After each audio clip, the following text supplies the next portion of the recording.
Em todos os exércitos existem hierarquias bem definidas, desde generais até recrutas.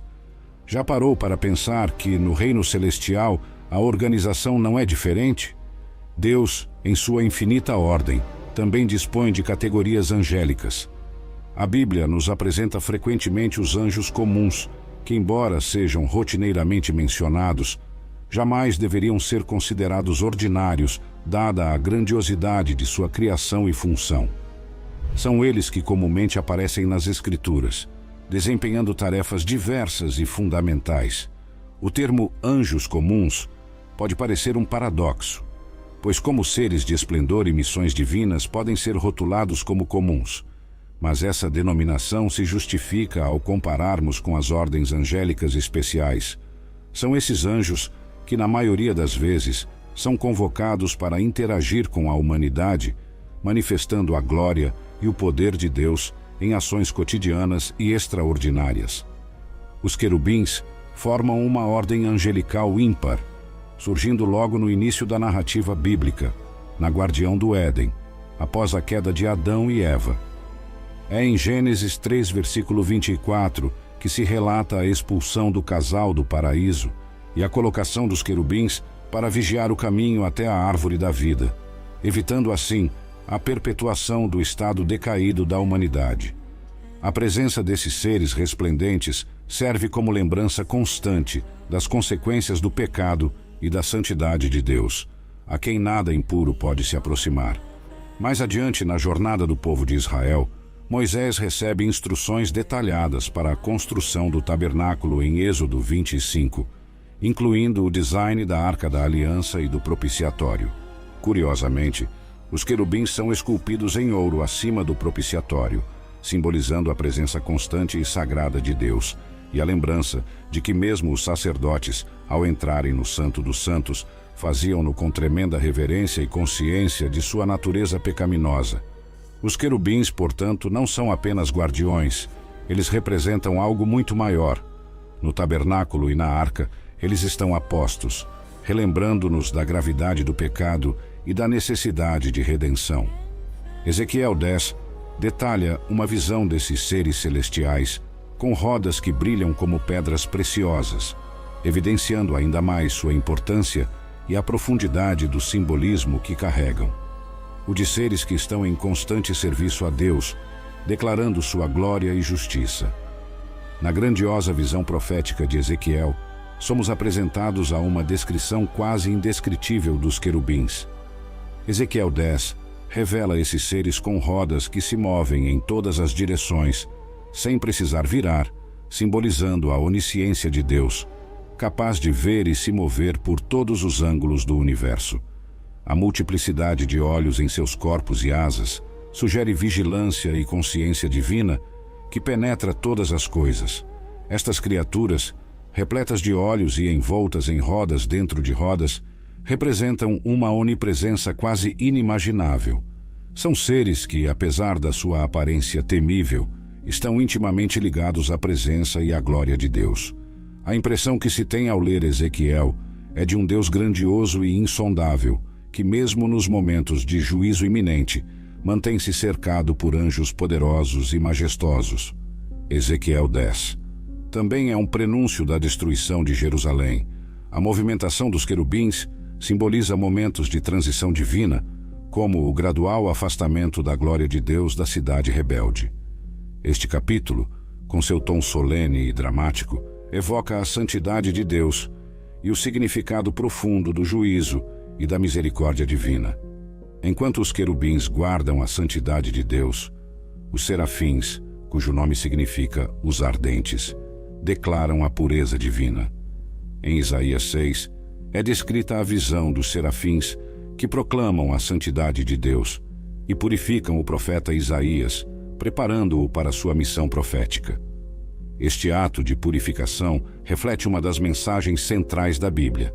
Deus pode transformar o impuro em santo, o desqualificado em mensageiro. Isaías, apesar de reconhecer a própria impureza e a de seu povo, é tocado e purificado por um serafim, e não destruído. Essa experiência o capacita a levar adiante a difícil tarefa de anunciar o julgamento divino, sabendo que suas palavras poderiam endurecer ainda mais o coração de Israel. Esse paradoxo revela o peso do chamado profético e a natureza desafiadora da palavra de Deus. Isaías teve um dos papéis mais árduos entre os profetas. Em vida, pode ter se sentido frustrado pelo aparente fracasso de sua missão, mas sua perseverança resultou em um legado eterno.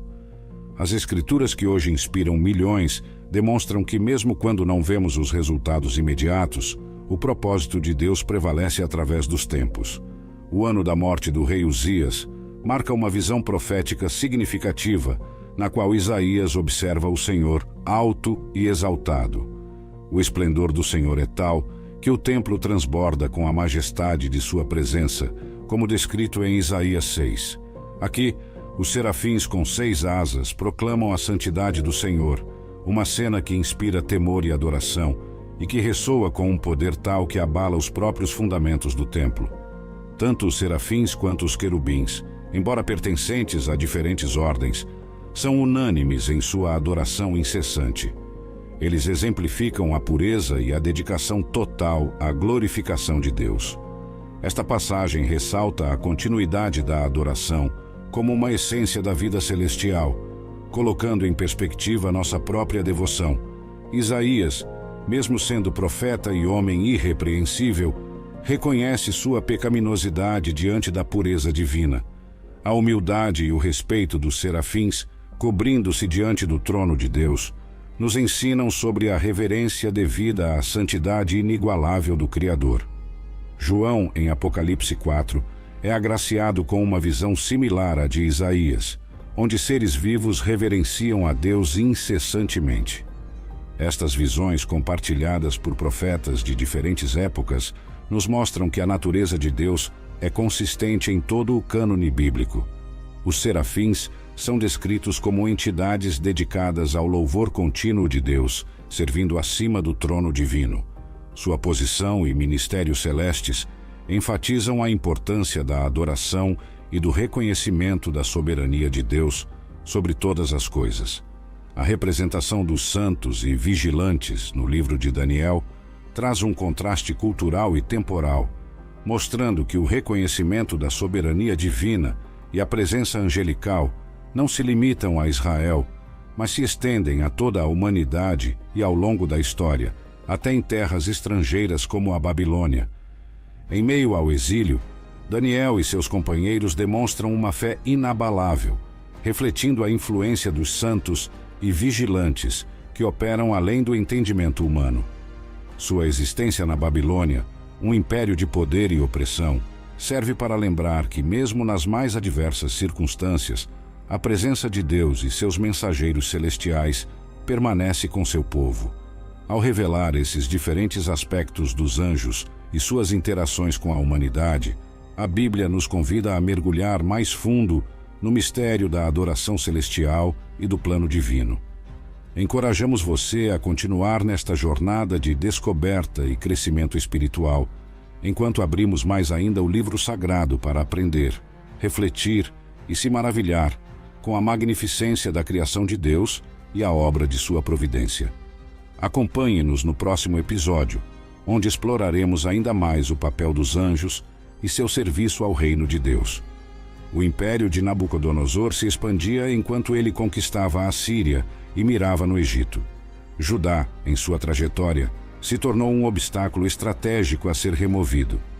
Mas é no meio deste cenário de poder que Nabucodonosor se depara com um sonho perturbador, cujo significado é oculto até para seus sábios mais eruditos, levando-o a buscar a sabedoria de Daniel, já conhecido por interpretar revelações divinas.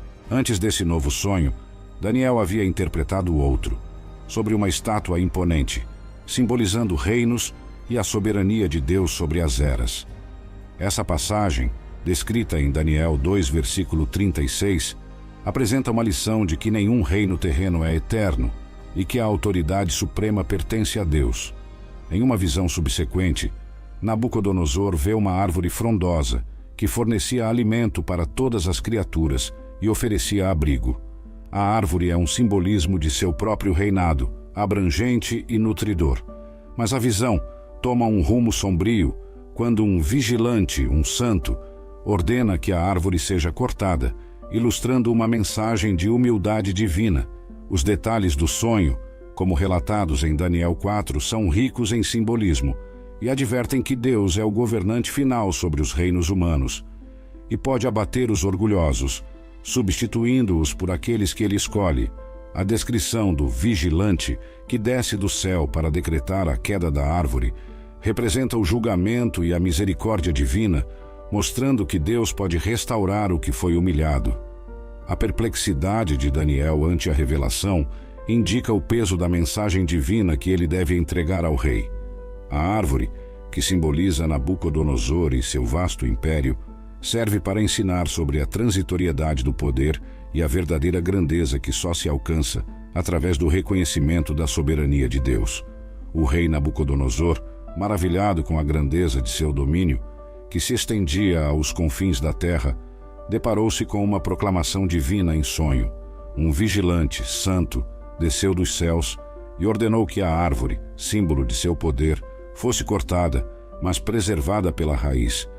Este sonho profético, como descrito em Daniel 4, versículos 10 a 32, foi um presságio do julgamento de Deus sobre a arrogância do rei. Daniel interpreta que o rei seria afastado do convívio humano e viveria entre as feras, até que reconhecesse a soberania do Altíssimo. A ordem de deixar o toco da árvore aponta para a restauração futura de Nabucodonosor, condicionada ao seu reconhecimento de que o céu reina. A comprovação da profecia veio com o próprio rei se vangloriando de suas conquistas, momento em que ouviu a voz celestial decretando sua queda. Este episódio dramático realça um tema recorrente na Bíblia: a resistência divina ao orgulho e a exaltação da humildade. Daniel, com grande pesar, aconselha o rei a se arrepender e agir com justiça e misericórdia. Este conselho reflete o desejo de Deus de ver seus filhos se voltarem para ele e evitarem o julgamento, uma mensagem ecoada na história de Acabe, que encontrou misericórdia perante Deus ao se humilhar após uma vida de idolatria e injustiça. A Bíblia nos ensina através de Acabe que, mesmo diante dos pecados mais graves, o arrependimento sincero pode levar ao adiamento ou alteração do julgamento divino. Essa narrativa está registrada em 1 Reis 21, demonstrando a disposição de Deus em perdoar e restaurar aqueles que se humilham genuinamente diante dele. Acabe foi avisado e humilhou-se diante de Deus, o que postergou o julgamento sobre seu reinado, mas isso não aconteceu com Nabucodonosor. Ele teve um período de graça de 12 meses para se arrepender de seu orgulho, mas não deu ouvidos. Sua declaração autoexaltante precedeu uma resposta divina imediata, a loucura predita pelo seu sonho. Após o término de seu castigo, Nabucodonosor teve um momento de clareza e louvor a Deus, reconhecendo a eternidade e a incontestável soberania de Deus, como registrado em Daniel 4, versículo 34. Esta mudança de atitude marca um contraste profundo com sua postura anterior, servindo de testemunho para o poder transformador de Deus. Os vigilantes e santos são apresentados como agentes de julgamento, cumprindo a vontade soberana de Deus na disciplina dos reinos e na direção dos destinos das nações. A narrativa de Nabucodonosor destaca que anjos desempenharam papéis significativos em vários pontos da história, como na dispersão de Israel e na destruição de cidades ímpias. A Bíblia não apenas apresenta anjos como executores de julgamento, mas também como seres em adoração constante, reconhecendo a santidade e a autoridade de Deus. Em Hebreus 1, versículo 7, anjos são descritos como espíritos ministradores, reforçando a visão de que seu serviço vai além do julgamento, incluindo a glorificação de Deus. A narrativa nos encoraja a seguir o exemplo dos anjos, colocando a adoração antes do serviço. Antes de nos apressarmos em nossas atividades, é essencial buscar a presença de Deus para alinhar nossos corações com sua vontade. No registro bíblico, o título de arcanjo é atribuído apenas a Miguel, destacando-o como o mais proeminente entre os anjos. Seu nome, que questiona quem é como Deus, reflete uma missão de reafirmar a superioridade e exclusividade divina em todas as circunstâncias. Miguel, o arcanjo, é um dos seres angelicais mais renomados das Escrituras. Sua primeira missão mencionada é a defesa do corpo de Moisés, um episódio intrigante que levanta várias questões sobre o papel dos anjos em eventos terrenos e celestiais. Em Judas 9, há um relato de um confronto entre Miguel e o diabo, onde Miguel prevalece pela autoridade divina. A disputa pelo corpo de Moisés, sugerida em Judas 9, é fascinante e complexa. Alguns comentaristas sugerem que Satanás pretendia usar o corpo de Moisés para induzir Israel ao pecado da idolatria, o que teria justificado a intervenção de Miguel para proteger a integridade do líder de Israel, mesmo após sua morte. A segunda grande missão de Miguel é apresentada no contexto da oposição do príncipe da Pérsia, uma entidade espiritual maligna, no livro de Daniel. A narrativa detalha a resposta celestial à perseverança de Daniel em oração, mostrando a realidade de uma batalha espiritual que afeta os reinos terrenos. A menção do príncipe da Pérsia e o auxílio de Miguel ao mensageiro celeste evidenciam a complexidade e a intensidade do conflito espiritual. Daniel 10 revela que as orações de Daniel foram ouvidas imediatamente, mas a resposta divina foi impedida por uma luta no reino espiritual, que exigiu a intervenção do próprio Miguel.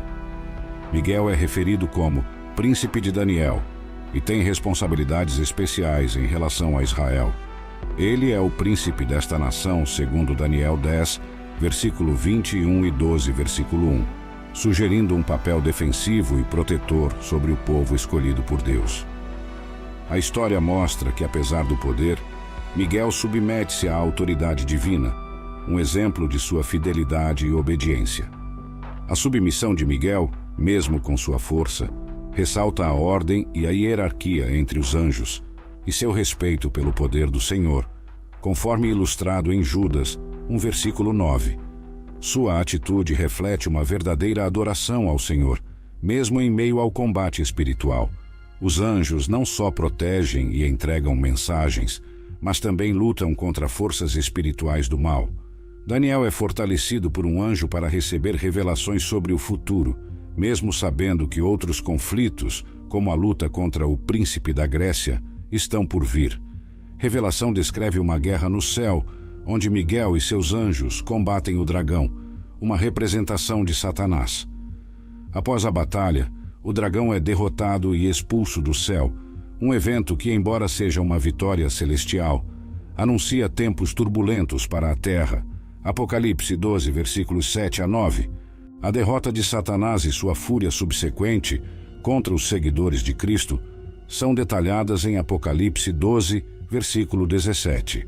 Este trecho realça que o embate espiritual tem implicações diretas para a Igreja e para todos os que guardam os mandamentos de Deus. As Escrituras mostram que o confronto espiritual é necessário para a correção e purificação dos crentes, preparando-os para a unidade e a fidelidade na comunidade da fé. Isaías 14 retrata a figura de Lúcifer, tradicionalmente associada à estrela da manhã ou portador da luz. Uma vez exaltado como um anjo de alta patente, ele é conhecido por sua rebelião contra Deus, exemplificada na sua queda simbolizada pelo relato de Jesus em Lucas 10, versículo 18. Jesus observou a queda de Satanás do céu como um relâmpago, um evento celeste que ocorreu antes de sua encarnação terrena. Este ato foi um julgamento divino sobre o anjo criado Lúcifer, que era uma figura de grande honra no céu, como detalhado em Ezequiel 28, versículo 12 a 15. Lúcifer é descrito como um querubim ungido, vestido com pedras preciosas e perfeito em beleza, localizado no monte sagrado de Deus. Sua queda é atribuída à descoberta de iniquidade em sua conduta, marcando o início de sua rebelião e o consequente afastamento do favor divino. A soberba de Lúcifer e seu desejo de igualar-se a Deus levaram à corrupção de sua sabedoria e beleza. Ezequiel 28, versículos 16 a 19, relata como Lúcifer foi expulso da presença de Deus e reduzido a cinzas na terra, uma imagem da decadência resultante do orgulho e da rebelião. A Bíblia usa o termo comércio para descrever as ações de Lúcifer, associando-as à calúnia e intriga, comparável a um difamador ou caluniador, como advertido em Provérbios e outros livros bíblicos. Este comportamento de Lúcifer é exemplificado como uma campanha difamatória contra a autoridade de Deus. As estratégias de Satanás não mudaram desde a rebelião no céu até suas ações na terra, pois elas continuam eficazes. A extensão e o planejamento da rebelião de Lúcifer foram tão extensos que persuadiram cerca de 1/3 dos anjos a segui-lo, conforme mencionado em Apocalipse 12, versículo 4. Lúcifer continuou sua rebelião após ser expulso do céu, buscando subverter a autoridade divina na igreja e no mundo. Ele estabeleceu um reino em oposição ao reino de Deus, atuando como o mestre da calúnia e da intriga, o que reflete a origem celestial da rebelião e não terrena. A soberba de Lúcifer, incentivada pela sua beleza, é apontada como a causa de sua queda. O pecado original não foi um ato terreno, mas um estado de orgulho no céu, que se mostra ainda hoje como um pecado devastador e facilmente menosprezado pela humanidade. A queda de Lúcifer serve de aviso de que até as bênçãos divinas podem tornar-se instrumentos de destruição quando mal utilizadas. A transformação de Lúcifer em Satanás foi completada pelo orgulho, e esse erro permanece um risco para todos, inclusive para aqueles chamados por Deus. Em Isaías 14, versículos 12 a 15, a ambição de Lúcifer é descrita em uma série de declarações: eu subirei. Sua ambição autopromovida causou sua ruína, contrastando diretamente com a humildade e a submissão de Jesus Cristo. Diferente de Lúcifer, Jesus, sendo em forma divina, não considerou a igualdade com Deus algo a ser usurpado, mas esvaziou-se a si mesmo, tornando-se obediente até a morte. Por isso, Deus o exaltou soberanamente, conforme descrito em Filipenses 2, versículos 6 a 11. A verdade bíblica é que a exaltação vem após a humildade, uma lição vital para todos. Provérbios 18, versículo 12, e Filipenses 2 destacam a importância de se humilhar voluntariamente diante de Deus, rejeitando o orgulho e a ambição pessoal. Jesus, ao ensinar sobre humildade prática, usa o exemplo de convidados para uma festa de casamento em Lucas 14, versículos 8 a 11, aconselhando a escolha do último lugar na mesa como símbolo de humildade, que seria recompensada pelo anfitrião, refletindo o princípio de que aqueles que se exaltam serão humilhados e os que se humilham, exaltados. Isaías 14, versículos 11 a 15, retrata a queda de Lúcifer e o julgamento de sua soberba, enfatizando que suas aspirações de igualar-se a Deus o levaram à destruição e ao abismo mais profundo, um destino selado pela sua própria mão. Lúcifer, antes encarregado do santuário celeste e do culto divino, utilizava a música para a adoração a Deus. Após sua queda, continuou a usar a música para influenciar e encantar as pessoas, demonstrando como o orgulho pode corromper até os dons mais divinos.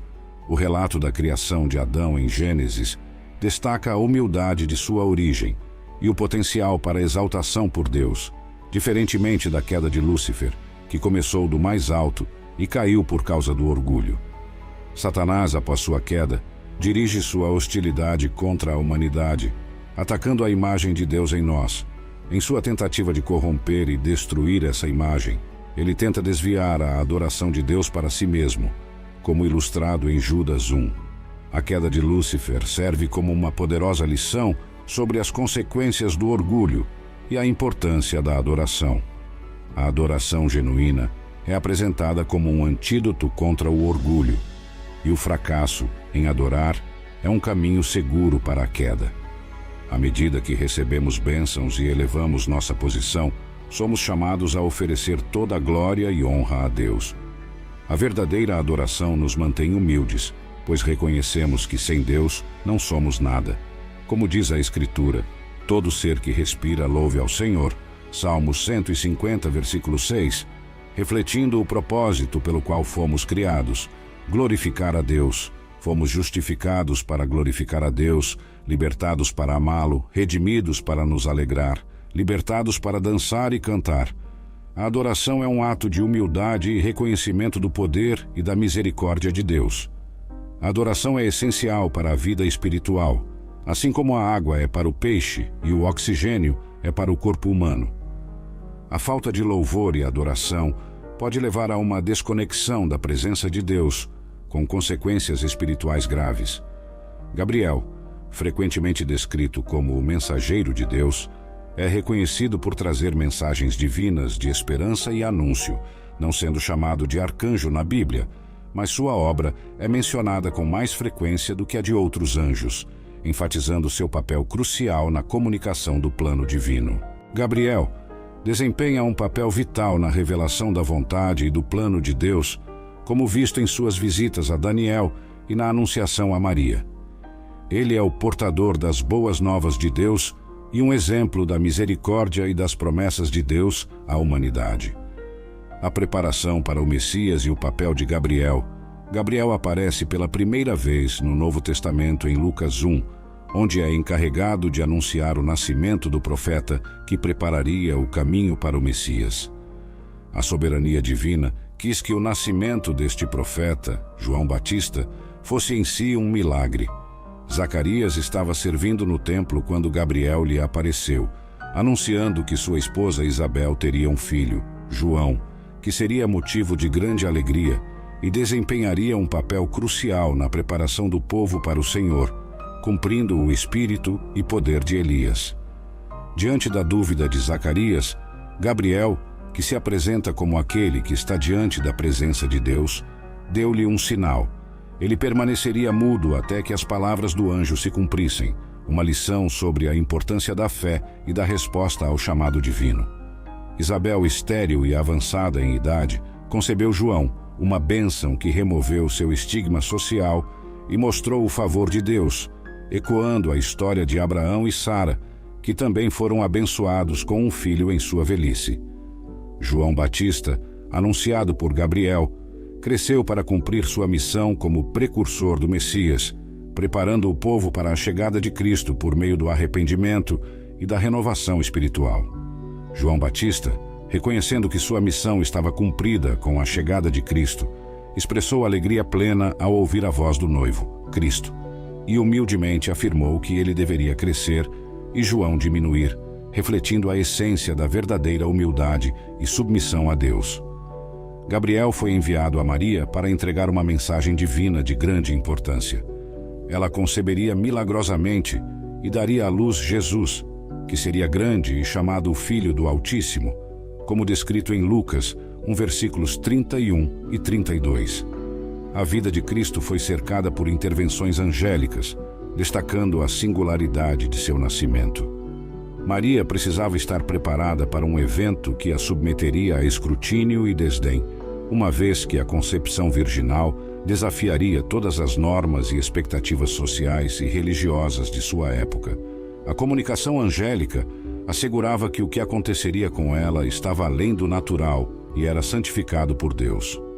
A proteção providencial de Maria, Levítico 20, versículo 10, destaca a gravidade da acusação de fornicação que Maria poderia enfrentar. Gabriel foi enviado para confirmar a natureza miraculosa de sua gravidez a Maria, proporcionando-lhe consolo e confirmação de que ela estaria segura sob a providência divina. A resposta de Maria ao anjo, "Eis aqui a serva do Senhor", exemplifica sua humildade e disposição em aceitar o propósito divino para sua vida, apesar das dificuldades e incertezas que poderia enfrentar.